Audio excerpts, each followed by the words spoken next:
Hi, folks. Just want to wish everyone a happy holiday, and also would like to send my condolences out to anybody that has lost loved ones to this terrible disease. And my thoughts, prayers, and blessings are with all of you. This seminar I'd like to give today is a mini seminar on the three phases of the Jong, and what I'm focusing on is the third phase of the dummy, which I'll explain as we go along. Before we get directly to that, I would just like to introduce you to a couple of facets of Wing Chun. And you should know that Wing Chun is very big on introductions. We introduce you to something in Wing Chun. It's like, hey, I got a friend. I think you guys would click. You know what? I'm going to introduce you. So I introduce you to my friend, and you meet him or her, and you say, I got a lot in common with this person. Now, you guys take it from there. I don't have to proctor your relationship. Wing Chun's a lot like that. We introduce you to Pak Sao. On day one, you learn sticking energy, you learn forward energy, you learn sensitivity. I Pak his hand and I stick to it, I feel it, and as soon as I feel him pull away, I send another hand there. And this one comes back. So on day one, we are introduced to a concept. And that little idea, which from Silam Tao, everything starts as a little idea. Anything great in this world started as somebody's little idea. And that is how Wing Chun works. Before we get to phase 3 of the Jong, I'm going to introduce you to some of the concepts that are used in Wing Chun, which are going to tie into this. You'll see that as we go along. And just keep in mind, they're just introductions. There's a lot I could say, and there's a lot we could take each little piece and we can talk volumes about what the possibilities are.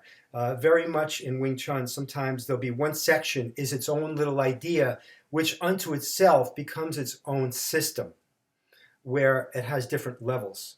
And that's something to keep in mind when you look at this martial art. I'd like to begin this seminar by talking about the physics of Wing Chun.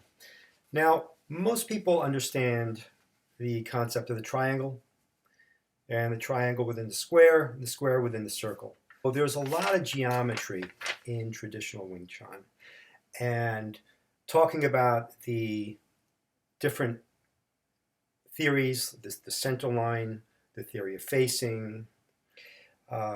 Different families have different terminology. Some families do it this way, some families do it that way. But the important thing is that there's a lot of commonalities between all the Wing Chun families.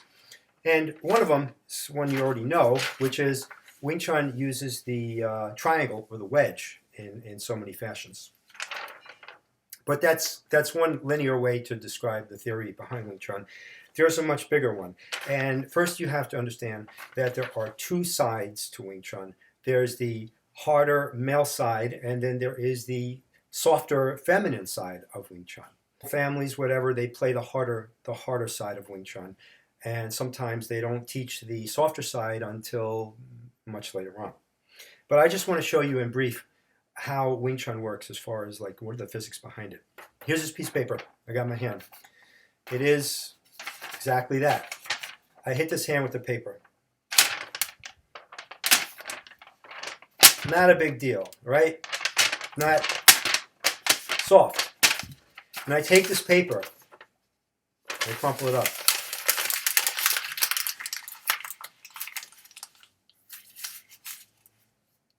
Crumple it up tight as I can. I haven't really compressed it because it's still the same paper. All I do is crumpled it. I've kind of restructured it. 90% of this, 95% is still air. It's not paper. But what happens is now when this hits my hand, if it hits my hand with any kind of force, let's say a lot of force, it's going to sting. It's going to do more damage than it would do if the paper were just flat. And imagine this is a piece of foil. And it gets crumpled and it becomes tighter into a smaller ball, and then it's going to do more because it's a metal.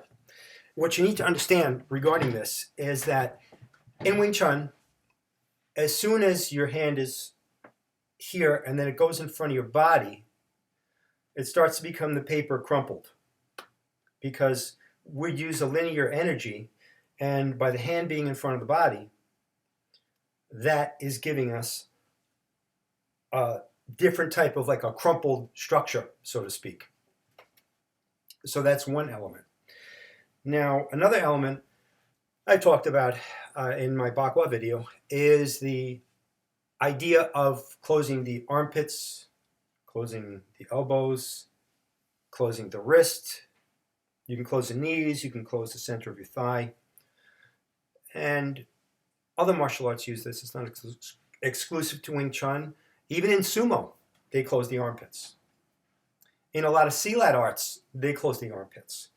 Now, when I was taught Wing Chun many, many years ago, the whole thing was you want your elbow in the central line. So we were always like forcing our elbow in the central line, and it never really felt natural. There was a lot of counterintuitiveness about Wing Chun.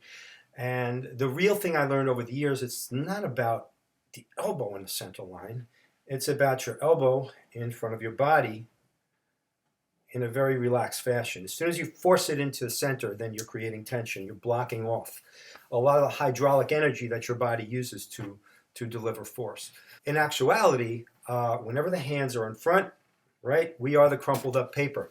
What happens is when we close the elbows and we close the wrists, we start to become more of that paper crumpled up. So we go from a little bit of crumpled to a lot. We all know the wedge theory in Wing Chun, right? So with the punch, right, we focus it here. With the Deem Germ, we focus it here. With the Bilji, fingertips, it's focused on the tip. Any hard object that has a mass and it's in movement, when you focus on that little point, the effect becomes amplified, so to speak. Even the Wing Chun kick, people don't realize it's this part of the foot. You're not kicking with the heel, right? It's not this. When you're doing a front kick, it's this part right here, like the old blade kick in karate, right? With the blade. No, it's here. So it focuses even the kicks to a small point. We have the triangle theory. The feminine side of Wing Chun, if you're dealing with a stronger individual and my hands are in front of my body and I'm meeting him out here, all right, and we've engaged, that point of engagement we have, he's stronger than me at a certain point, that force is going to come in. So this fist and a half away, I'm not going to be able to maintain this fist and a half away. If it's force against force and it's kind of like an equal skill level, he's going to come in. What happens and what's important is I don't collapse my structure. But instead, I close my elbow, and if I have to, I close my wrist. And what that does is as you bring your hands closer to your body, right, we have the triangle, and what happens, we start to crumple this paper. And now when my elbow is here, I have much more power from the source of my torso, through my legs, through the ground. And if it comes in even this close, I have so much more power right here. A lot of this stuff in Wing Chun is hidden in plain sight. Wing Chun is an extremely understated martial art. Master Moyet would make statements like, I recommend and I suggest, when he was giving instructions. He wouldn't say you must, you have to. So I recommend, I suggest. One of my Kung Fu brothers, Sam Harris, was giving a seminar, and my teacher, Eric Lee, Sifu Mickey Chan's school in Queens, and one of the points he brought up, very important, so I want to give him credit. People can't see what we're practicing for in Wing Chun. They see one thing and they really don't understand what we're practicing for. Wing Chun is, it gives you a structure on how to build the whole system. So Silam Tao is a little idea. And Wing Chun is big on introductions. A little piece from the Silam Tao, piece that everybody knows and everybody does. Right? Well, you need to understand, when we come back here, that big sheet of paper is crumpled. If there's a big, strong guy, and his hand is out here, and my hand, he's come through my defense, and I have it here close to my body, I can move it with a superior point of leverage, right? Work my hand, work my body, can move it out of the way. That's just an example. There's a little thing here, you might not even realize what that's for. You could even launch a wicked a wicked Deem Jong from the side, right from this position. And because you're so close to your body, you are now the crumpled up piece of paper. So we start the Silam Tao, hands come up, fingertips go eye height, and the hands come in. And then open the legs. Now, when I talk about closing the armpits, closing the elbows, closing the wrists, the important point that you really need to understand is our optimal working range is with our elbows in front of our body. When I talk about having the hands in front of the body and the elbows in front of the body, essentially this is what I mean. You never, ever want your wrists to go past the perimeter of wherever your torso is, and everybody's different. So we're going to say like perimeter of your torso is where your wrist should never go past. If your wrist goes past here, you got nothing for that second. You're in a weakened position. Our strongest range of motion is always here. If you're going to push something and you're ready to push, you're in your strongest range of motion, you just take a look, take your thumb, oh look at that, it's a fist and a half away. This is the traditional fist and a half away where you always want to have in your hand positioning in Wing Chun. That's the masculine side of Wing Chun. The feminine side of Wing Chun, what happens is when there's so much force that comes in, our elbows come in, and now we get more connected to our torso. And then with proper body movement, you're able to have the force kind of slide off you. But you never let your hands, your wrists pass this area. Even better if it's the elbow.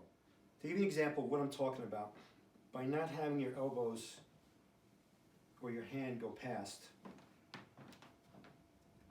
pick a corner anywhere in your house and walk towards it. And when you walk towards it, just put your hand up, and as it comes up, let it come in and let it slide by. So here, I'll give you an example. Here's my center line, here's my center line. My hand is in the center. I let my hand come in, my elbow retracts, and I can slide off it. Pretty easy. If my elbow's out, my hand comes in, my elbow's out, I can just slide off. My hand comes in, my elbow retracts, and that's fine. If my hand gets before the perimeter of this, I can't go anywhere, I'm stuck. So you have to make sure, whenever you're walking towards something, put your hand out, let it come in, and you'll feel this pyramid, right? That we discussed, this pyramid of so the hand replacement that I'm going to be showing you on the Jong, you can find it within the three forms. In Silam Tao, you see it, the third part. This movement. In Chum Kyu, we see it, this movement. Sometimes you see it played like this. Sometimes you see it played like this. And you could also play it like this, where the hands slide. In Bilji, same thing.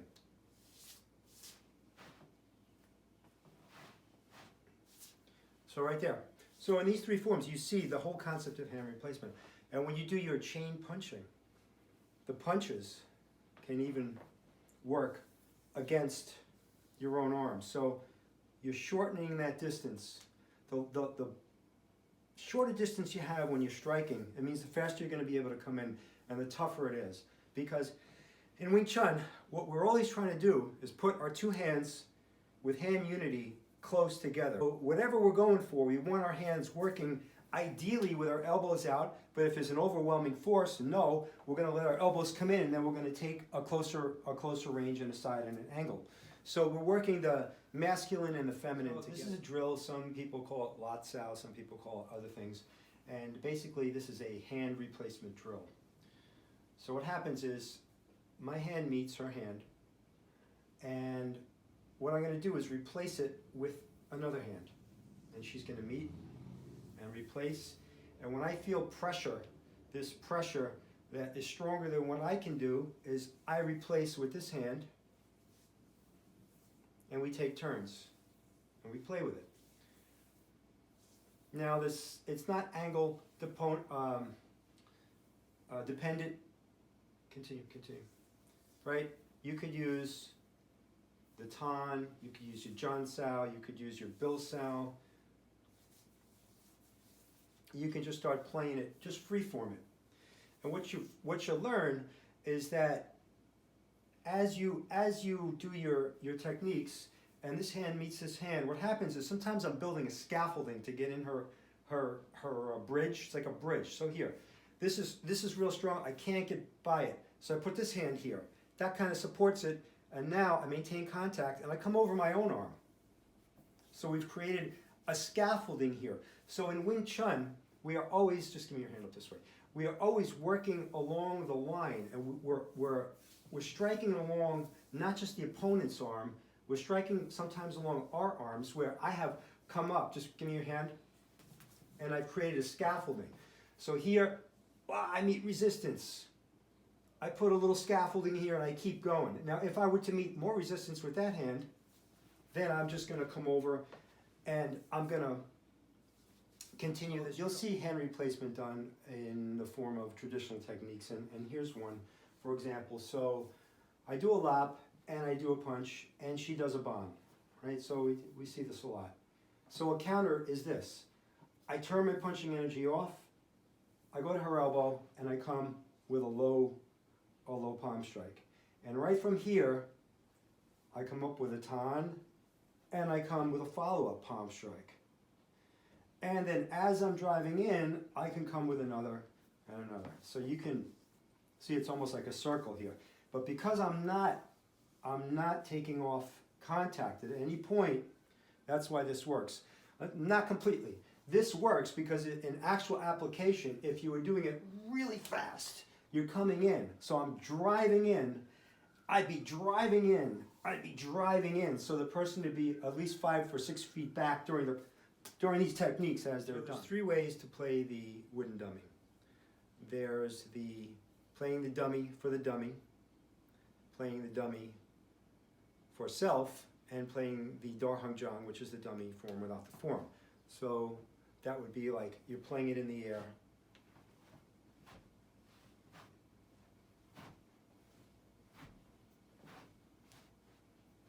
And you would go through the entire form like that. So when you play the dummy for self, you're playing it for different reasons. Now, what I'm going to demonstrate next is playing the dummy for hand replacement. Now, I just talked about hand replacement in this exercise, and I talked about hand replacement in the form. Now I'm going to explain hand replacement in the dummy. Now, a while ago, I mentioned in my last dummy video that the wooden dummy represents the strongest guy in the world. So let me just explain what I mean by that.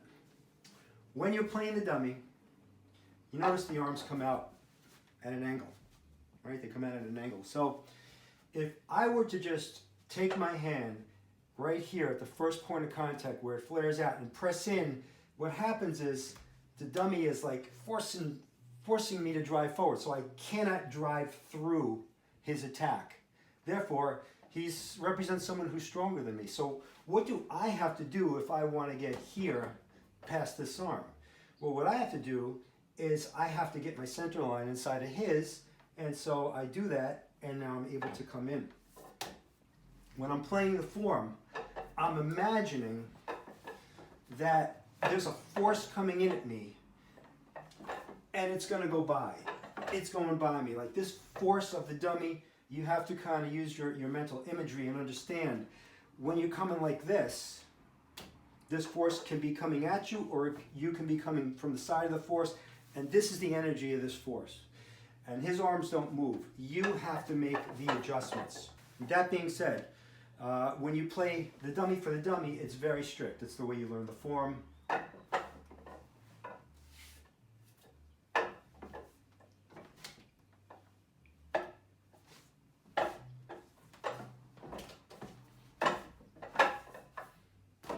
Right, so that's the normal routine you see. Most schools play it like this. Now what I'm going to do is I'm going to play the dummy for self. And the dummy for self, what I'm working on is hand replacement. This is how it goes, and I'm just going to talk you through it. I make contact with the first arm. Strongest guy in the world, so I got to get out of his way. I get out of his way, I'm in the center line now. Second arm comes up. strongest guy in the world. I get out of his way. I'm in, I make contact, come around, grab. Now before I do the bond, before I let go, my hand is here. Maintain contact. Now before I go like this, I'm going to just change it up a little bit and I'm going to replace my hands. Now I'm going to replace my hands. When I come around, I'm replacing my hands. When I come here, I'm replacing my hands. When I come here, I'm replacing my hands. Same thing.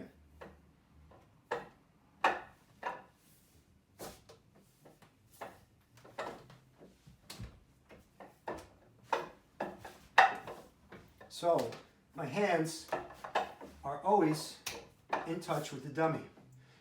Now for this piece,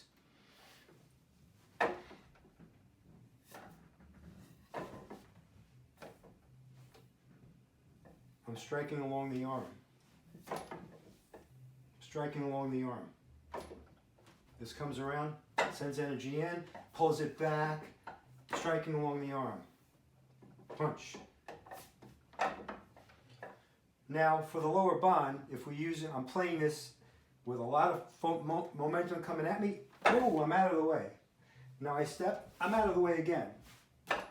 He doesn't move when I do this technique. So what I do after I strike him, I push myself off and then I kick. Come back to the center, the mass is coming in. Whoa, I get out of the way. Step off, hit, he doesn't move. I press away, I come up, I hit. And now I continue maintaining contact.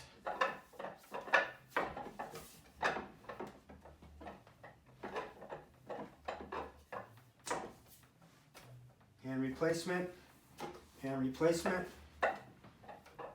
And doing this, I'm imagining all this force is coming at me. Hand replacement, I don't let go. Here, I don't let go, even here. Don't let go. Don't let go. This hand maintains contact. This hand maintains contact. This hand maintains contact. Even the double gong sound. Right?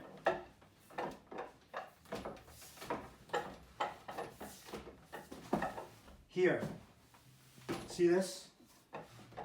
This is 3 limbs, 2 hands, everything in one spot. Talked about the crumpled up paper. That's what this is.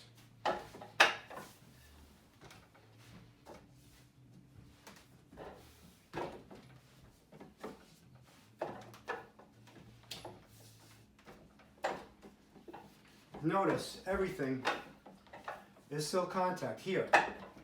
Bond, bond, bond. So when you go through the dummy, I'm always maintaining contact here.